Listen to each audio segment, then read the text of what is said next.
میراسی کا گھوڑا ریس والا گھوڑا تھا۔ جیسے ہی اسے مارا اور ایڑ لگائی، وہ آندھی اور طوفان کی طرح دوڑ پڑا۔ فوج کہیں کی کہیں رہ گئی اور میراسی کا گھوڑا میدان میں بھاگتا چلا جا رہا تھا۔ میراسی چیختا چلاتا جا رہا تھا، مگر اس کی چیخیں سننے والا اس وقت کوئی بھی نہیں تھا، کیونکہ وہ اپنی فوج کو چھوڑ کر بہت ہی دور نکل آیا تھا۔ اسے اس بات کا اندازہ بھی نہیں تھا کہ یہ گھوڑا اس قدر زیادہ تیز رفتار ہوگا۔ میدان میں گھوڑے پر بیٹھ کر چیختے چلاتے میراسی نے ایک درخت دیکھا۔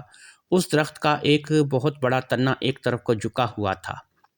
میراسی نے اس تنے کو پکڑنے کی کوشش کی، پھر اس تنے کو، جو کہ لکڑ کا بہت بڑا تنا تھا، اس کو پکڑ ہی لیا، مگر وہ یہ بھول گیا کہ وہ گھوڑے کے ساتھ بندھا ہوا ہے اور گھوڑا بہت طاقتور ہے۔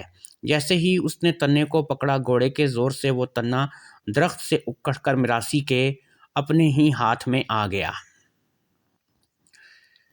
اب سچویشن یہ تھی کہ میراسی کی گود میں وہ درخت کا بڑا سا تنا تھا۔ وہ تنا 3-3 فٹ دونوں طرف نکلا ہوا تھا اور اس کے درمیان والی جگہ میراسی کی گود میں تھی۔ ڈر کے مارے میراسی نے اسے بہت زور سے پکڑ رکھا تھا اور میراسی یہ کہہ رہا تھا، کہاں گرسوں کہاں گرسوں، یعنی کہاں گروں گا۔ اسی حالت میں اب میراسی سامنے سے دوسرے بادشاہ کی آتی ہوئی فوج میں جا کر گھس گیا۔ جیسے ہی وہ دوسرے بادشاہ کی فوج میں گھسا، سامنے سے آنے والی فوج اس آفت کے لیے بالکل بھی تیار نہیں تھی۔ گھوڑا میراسی کو چلانا نہیں آتا تھا، اس لیے وہ گھوڑے سمیت فوج میں گھس گیا۔ درخت کے موٹے تنے کی وجہ سے دوسرے سپاہی زخمی ہونے لگے۔ اب گھوڑا جس طرف بھی جاتا، وہ درخت کا تنا سپاہیوں کا اجاڑا کرتا چلا جاتا۔ کوئی بھی اگر تلوار لے کر میراسی کی طرف بڑھتا تو اس سے پہلے ہی لکڑ کا تنا اس کا سر کھول دیتا اور اس کے سر میں ایسا لگتا کہ اس کی حالت خراب ہو جاتی۔ ایسی حالت میں فوج کو خود کا سنبھالنا مشکل ہو گیا۔ کبھی کسی کا منہ پھٹ رہا تھا، کبھی کسی کا سر پھٹ رہا تھا، کبھی کوئی گھوڑے سے گر رہا تھا۔ پوری جنگ کے میدان میں میراسی کا گھوڑا بھاگتا پھر رہا تھا اور دشمن سارے خوفزدہ، کوئی بھی اس گھوڑے کے قریب نہیں جا رہا تھا۔ اب میراسی جو کہ گھوڑے کے اوپر بیٹھا ہوا تھا، اس نے ایک ہی رٹ مسلسل لگائی ہوئی تھی، کہاں گرسوں، یعنی کہ میں کہاں پر گروں گا۔ دوسرے طرف کے لوگ خوف زدہ تھے، وہ پتہ نہیں میراسی کو کیا سمجھ رہے تھے۔ بہت سارے سپاہی زخمی ہو گئے۔ ان میں سے جو سپاہیوں کو لیڈ کر رہا تھا، اس کی بھی خوف کے مارے بری حالت تھی۔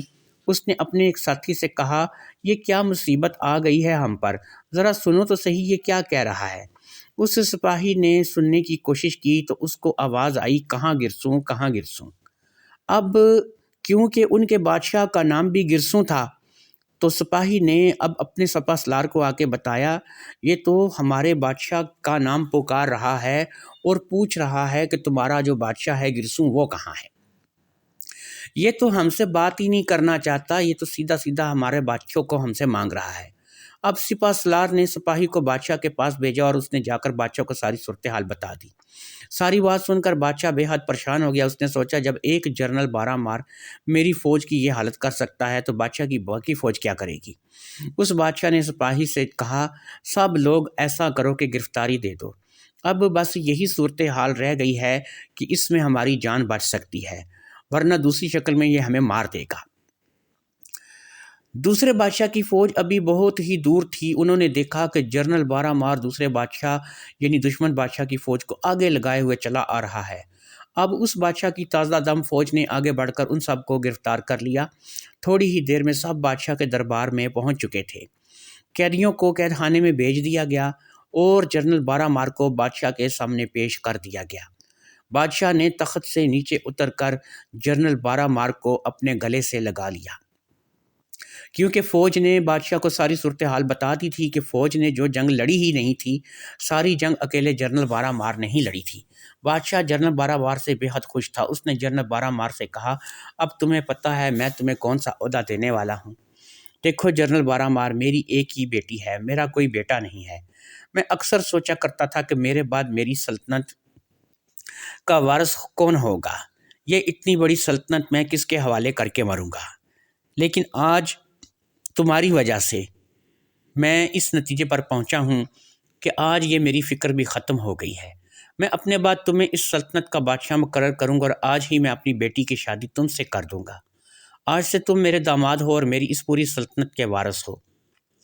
لو جی، دھوم دھام سے شادی کی تیاریاں شروع ہو گئیں اور بادشاہ نے اپنے وعدے کے مطابق جنرل بارہ مار کی شادی اپنی بیٹی سے کر دی۔ کچھ عرصہ کسی طرح گزر گیا، وہ بادشاہ فوت ہو گیا۔ اب اس بادشاہ کے مر جانے کے بعد اس ملک کا بادشاہ اس میراثی کو یعنی جنرل بارہ مار کو بنا دیا گیا۔ جنرل بارہ مار بادشاہ بن گیا۔ اب میراثی نے اپنے سپاہیوں سے ایک دن کہا، فلاں جگہ جاؤ، وہاں پر ایک محلے میں ایک عورت رہتی ہے، فلاں اس کا گھر ہوگا اور فلاں اس عورت کا نام ہوگا، اس عورت کو میرے پاس لے کر آؤ۔ سپاہی گئے اور اس عورت کو لے کر کے آ گئے۔ یہ وہی عورت تھی جو بادشاہ کی پہلی بیوی تھی، یعنی میراثی کی بیوی۔ اب میراثی کی بیوی نے میراثی کو بادشاہ کے روپ میں دیکھا تو دیکھتی رہ گئی۔ میراثی نے کہا، تم یہی سوچ رہی ہوگی نا کہ میں تمہارے دیے ہوئے زہر سے زندہ کیسے بچ گیا؟ کسی انسان کے چاہنے سے کوئی نہیں مرتا، وہ تب ہی مرتا ہے جب اللہ کی طرف سے اس کی آئی ہوتی ہے۔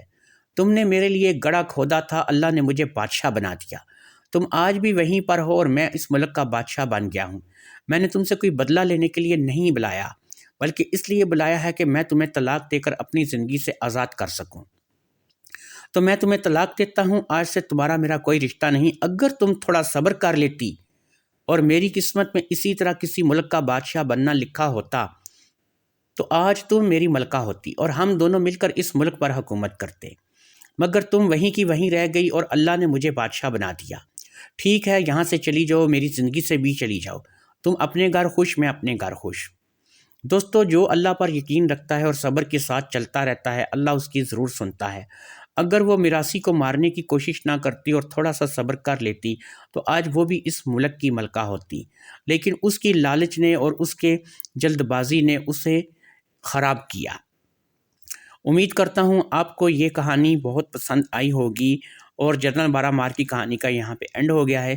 انشاءاللہ عن قریب ایک اور اچھی کہانی کے ساتھ میں آپ کی خدمت میں حاضر ہوں گا۔ میرے چینل کو سبسکرائب کریں، لائک کریں، کمنٹ کریں، شیئر کیا کریں میری کہانیوں کو۔ اللہ حافظ۔ السلام علیکم ورحمۃ اللہ وبرکاتہ۔